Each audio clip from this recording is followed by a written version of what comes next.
आज हम डिस्कस करेंगे case B R Kapoor versus state of Tamil Nadu.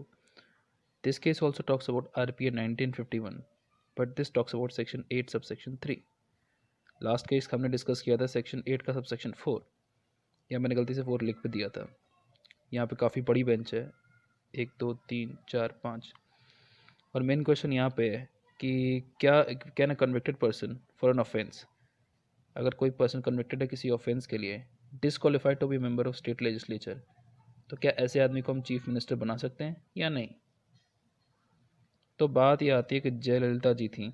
She was the chief minister of Tamil Nadu 1991 और 96 के बीच में. उस दौरान उन्होंने बहुत सारे काम किए, लेकिन कन्विक्ट सिर्फ 2 क्रिमिनल केसेस के लिए हुई. और एक में उन्हें 3 साल की सज़ा मिली, दूसरे में 2 साल की सज़ा मिली. एक में 10,000 का फ़ाइन, दूसरे में 5,000 का फ़ाइन. तो दोनों फ़ाइन तो उन्होंने दे दिए, बट सेक्शन 389 CRPC में उनके सेंटेंस जो है सस्पेंड हो गए. 2001 में फिर से इलेक्शन होते हैं, and then she fights the election from 4 seats. कहाँ गया, 4 सीट से नॉमिनेशन करती हैं वो, और तो उनका नॉमिनेशन क्वाश हो जाता है सेक्शन 83 ऑफ RPA एक्ट 1951 में, जिसमें कहा गया है कि अगर आप किसी भी ऑफेंस के लिए कन्विक्ट होते हो जिसमें 2 साल से की ज़्यादा की सज़ा है, then you are not eligible to fight an election. और प्रॉब्लम ये थी कि सेक्शन 33(7) ऑफ RPA 1951 में कहता है कि चाहे वो विधानसभा या लोकसभा का इलेक्शन हो, अब 2 सीटों से ज़्यादा का नॉमिनेशन फाइल नहीं कर सकते हो. अब इन्होंने क्या किया था, 4 सीटों से फाइल कर दिया था. That is why her nomination was question. But catch क्या है, कैच ये है कि AIADMK जो उनकी पार्टी थी, that secured 132 out of 234 seats in the legislature, and she was declared the chief minister of the state. भाई हम नहीं जीतेंगे, हमारी पार्टी जीतेगी. फिर क्या होता है, फिर ये होता है कि जो पटिशनर रहते हैं जिन्होंने इनके नॉमिनेशन के खिलाफ केस किया है, he says that hold on a second, I have some issues. Yes, he says that उनके बहुत सारे कंटेंशन थे, 4-5 कंटेंशन थे. मेन कंटेंशन ये थे कि कॉन्स्टिट्यूशन ऐसा नहीं कहता है कि अगर कोई इंसान हुई can not be appointed as a minister under 164(4). 164(4) क्या होता है कि अगर कोई नॉन मेंबर है लेजिस्लेचर का, if he is appointed as a minister in the government, उनको 6 महीने के अंदर ही has to win the election. Pankaj Tripathi from Mirzapur season 2, कि उनको कैसे मिनिस्टर बना दिया गया था, एग्रीकल्चर कॉमर्स मिनिस्टर, और 6 महीने के अंदर को इलेक्शन जीतना पड़ता है. So if a person is not eligible under 164(4), so that person cannot be appointed as chief minister, because ये कहते हैं पटिशनर की 164(4) is basically a good governance provision है, जो कि and it should not be read as to allow those person who are ineligible at the time of appointment to become ministers. अब ineligible आदमी कैसे होता है, under section 171 a person is ineligible. Section 191 और eligible होता है 173 में.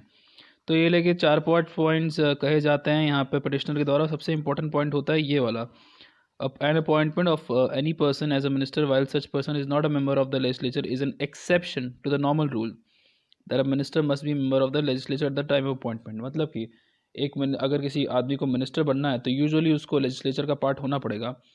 But अगर कोई आदमी नहीं है तो वो एक एक्सेप्शनल टाइम होता है, क्राइसिस का टाइम होता है, हर वक्त नहीं हो सकता है, गुड गवर्नेंस का प्रोविजन होता है. और लास्ट पॉइंट कहते हैं the appointment of minister under article 164(4) should be read subject to the provisions of article 164(2) which seek of the collective responsibility of council ministers. This means that each minister is individually and collectively responsible to the house. Her member जब individually collectively responsible है house को, तो ये अच्छी बात होनी चाहिए ना कि वो मिनिस्टर हो, जीत कर आए हो इलेक्शन, किसी बिना जीते वाले को बैठा दो तो अच्छा नहीं लगता है ना. तो ये बात होती है. तो ये एक एक्सेप्शनल होता है. तो इस पर सुप्रीम कोर्ट जो हमारी जाती है बहुत सारे प्रोविजंस पे होकर जाती है. सबसे पहले केस आता है SR Chaudhary versus state of Punjab का. इसमें होता है तजिंदर, ये 2001 का केस है 7 SCC 1261.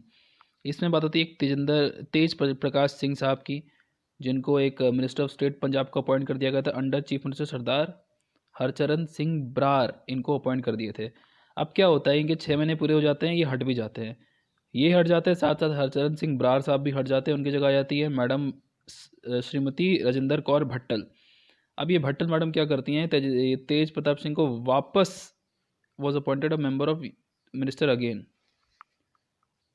हाँ, तो on our advice Tej Pratap was appointed minister yet again. तो जब वापस उनको मिनिस्टर बना दिया गया था तो क्या होता है, फिर ये चैलेंज होती है बात कि यार एक बार मिनिस्टर बन के हट गया है वो, उसके पास एक तो लेजिस्लेचर का कॉम्पिटेंस भी नहीं है, जीत के नहीं आया इलेक्शन, तो कैसे उसको मिनिस्टर बना दिया दोबारा तुमने। तो इस पे सुप्रीम कोर्ट बहुत सारी बातें उसे जाती है। पहले तो ये बात होती है कि 6 कॉन्सिक्यूटिव मंथ्स के अंदर उसको इलेक्शन जीतना पड़ेगा और ये सब बातें होती हैं।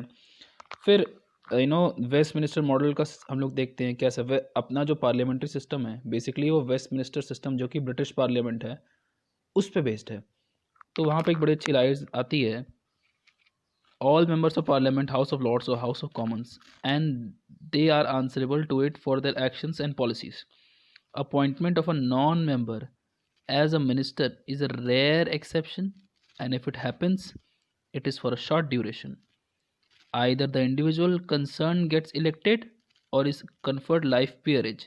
मतलब कि शॉर्ट ड्यूरेशन के लिए आदमी को ऐसा होता है, और एक रेयर एक्सेप्शन होता है कि नॉन मिनिस्टर को, मतलब एक ऐसे नॉन लेजिस्लेटर को आपने मिनिस्टर बना दिया है।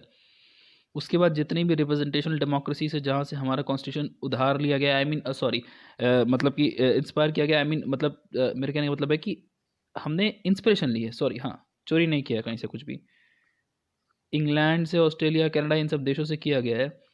तो वहाँ पे होता है कि only in rare cases was a non-member appointed as a minister and he had to get himself returned to the legislature by direct or indirect election within a short period. Short period के अंदर आपको elect होना है, और बहुत rare circumstance होते हैं कि नॉन मेंबर को आप लेजिस्लेचर का मेंबर बना दिया, नॉन लेजिस्लेटर को आपने मेंबर बना दिया, मिनिस्टर बना दिया। इस बेसिस पे तेजप्रताप सिंह को इनवैलिड उनका अपॉइंटमेंट जो है इनवैलिड घोषित हो गया और अनकॉन्स्टिट्यूशनल घोषित हो गया। फिर एक आर्ग्यूमेंट उठती है यहाँ पे जो कि पटिशन जो डिफेंस की तरफ से उठती है। The provision of article sub article 4 of 64 is meant to provide for situation where due to political exigencies or to avail to the service of an expert in some field it is requisite to induct council ministers a person who is not then a legislature. तो वेणुगोपाल साहब कहते हैं that sub article 4 must also be read so as to permit the induction to council of ministers of short-term minister whose term would not extend beyond 6 months and who therefore were not required to have the qualification and be free of disqualification contained in article 173 and 191 respectively. तो वेणुगोपाल साहब रहते हैं defence की तरफ से, वो कहते हैं कि देखो यार बात ये है कि जो ये जो 173 और 191 में क्वालिफिकेशन डिस्क्वालिफिकेशन है वो उस बंदे पे अप्लाई करेंगे जो इसका टर्म 6 महीने से बियॉन्ड एक्सटेंड होने वाला है। जो 6 महीने से कम के लिए मिनिस्टर बनेगा, मतलब ये कहते हैं कि जयललिता जी तो है 6 महीने से कम के लिए मिनिस्टर बनेंगी, इन पे ये सारी बातें अप्लाई नहीं होंगी, इनको मनाने दो। तो कोर्ट कहती है यार देखो ऐसा नहीं हो सकता है। It would be unreasonable and anomalous to conclude that a minister who is a member of a legislature is required to meet the constitutional standards of qualification and disqualification, but a minister who is not a member of legislature need not.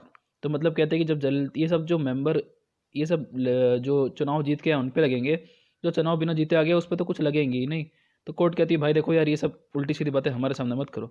The standards expected of a minister who is not a member should be same as it is not greater than those required of a member. फिर court constitutional assembly debates पे आती है, उसमें बड़ी सारी बातें होती है। अम्बेडकर साहब की एक बड़ा अच्छा आर्ग्यूमेंट है, बट इसमें डीप जाने का कोई मतलब नहीं, क्योंकि टाइम आप बैठ के पढ़ सकते हैं केस डाउनलोड करके। इसकी एक बड़ी इंपॉर्टेंट लाइन है, अम्बेडकर साहब कहते हैं कि after all the privilege that is permitted is a privilege and that extends for only 6 months. It does not confer a right to the individual to sit in the house without being elected at all. बड़ी अच्छी line है कि आपके ऊपर ऐसा right नहीं confirm कर दिया गया कि बिना जीते बैठ गए कुर्सी पे कुंडली मार के मिर्ज़ापुर की सीट पे, है ना। What was said by doctor B R Ambedkar is self explanatory, कोई चक्कर नहीं है। Article as it read required that the manner in which we have interpreted article 64 is thus borne out. ले देके बात होती है कि चीफ मिनिस्टर जो है article 164 only if he has qualification for membership of the legislature prescribed by article 173 and is not disqualified by membership thereof by reason of article set out in 191.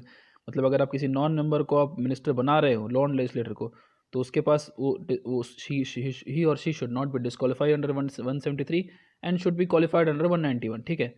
दूसरा जो आर्ग्यूमेंट उठता है, बोलते हैं कि जो 8 सबसेक्शन 3 RPA है उसमें person convicted of any offence and sentence to imprisonment for not less than 2 years shall be disqualified. इसमें ये लोग डिफेंस ये उठाते हैं कि यार काउंसिल सबमिशन में sentence alone which was relevant, अगर सेंटेंस का सस्पेंशन हो गया है तो सस्पेंशन ऑफ द डिस्क्वालिफिकेशन का भी सस्पेंशन हो गया। मतलब बेसिकली जयललिता जी के साथ ये हुआ था कि इनका जो सस्पेंड था वो जो सेंटेंस था, सज़ा थी इनके 2 साल के ऊपर 3 साल की, वो सस्पेंड हो गई थी। तो इनके जो वकील साहब वो कहते हैं कि जब सेंटेंस सस्पेंड हो गया है तो उनका डिस्क्वालिफिकेशन भी सस्पेंड हो जाना चाहिए, क्योंकि सेंटेंस और डिस्क्वालिफिकेशन दोनों एक ही तराजू पे तौलने की बात है। कोर्ट फिर सेक्शन 389 सीआरपीसी में जाती है, जिसके अंडर इनका सेंटेंस क्या कहते हैं सस्पेंड हुआ था। कोर्ट फिर लंबी चौड़ी अंग्रेजी में बात कहती है, असल में बात ये रहती है, कोर्ट कहती है कि बाबू देखो तुम्हारा सेंटेंस सस्पेंड नहीं हुआ है, तुम्हारा जो सेंटेंस का एग्जीक्यूशन है वो सस्पेंड हुआ है। The execution of the sentence or order appealed against the execution of the sentence or order appealed against be suspended. It is not within the power of the appellate court to suspend the sentence. It can only suspend the execution of the sentence pending the disposal of appeal. मतलब कि आपकी सिर्फ sentence का execution suspend हुआ है, आपका sentence आपको बाद में मिलेगा। फिर एक बड़ी अच्छी बात उठती है उधर की तरफ से, सामने की तरफ से, कि यार देखो ये तो आप अलग अलग बातें कर रहे हो। एक तो जब फिर एक बात उठती है सेक्शन 84 आरपीए एक्ट में कहा गया है कि, लेकिन देखिए बात ये होती है कि सेक्शन 8 अप्लाई तब तक नहीं करेगा until final court had affirm the conviction sentence, क्योंकि इन्होंने अपील कर रखी थी अपने जो खिलाफ सज़ा हुई थी उसके खिलाफ में, और कहते हैं कि आर्टिकल 14 का वायलेशन हो जाएगा, क्योंकि बेसिकली होता ये है कि क्रिमिनल लॉ का ये रूल है ना कि considered innocent until proven guilty. अब मतलब अपीलेट कोर्ट में जब तक आपका कन्विक्शन पेंडिंग है अपीलेट कोर्ट से, तब तक आप इनोसेंट और गिल्टी नहीं हो। तो इस पर सुप्रीम कोर्ट कहती है कि देखो यार, the presumption that the accused is innocent, ये to the four judgments relied upon in support of the submission, let us clear that when a lower court convicts an accused and sentences him, the presumption that the accused is innocent comes to an end. मतलब जब lower court ने आपको convict कर दिया है तो presumption of innocence against the accused comes to an end. उसी वक्त आप समझ लीजिए कि आपका कोई इनोसेंट नहीं है, आप बिल्कुल भी इनोसेंट नहीं हो, आप बिल्कुल गिल्टी हो लोअर कोर्ट की नज़र में। The conviction operates and the accused has to undergo the sentence, the execution of the sentence can be stayed by an appellate court and the accused released on bail. In many cases, the accused is released on bail, so the appeal is not rendered infructuous, least in part because the accused has already undergone imprisonment. तो बात ये होती है कि आपको lower court ने convict कर दिया है, आप अक्यूज हो, आप इनोसेंट बिल्कुल नहीं हो।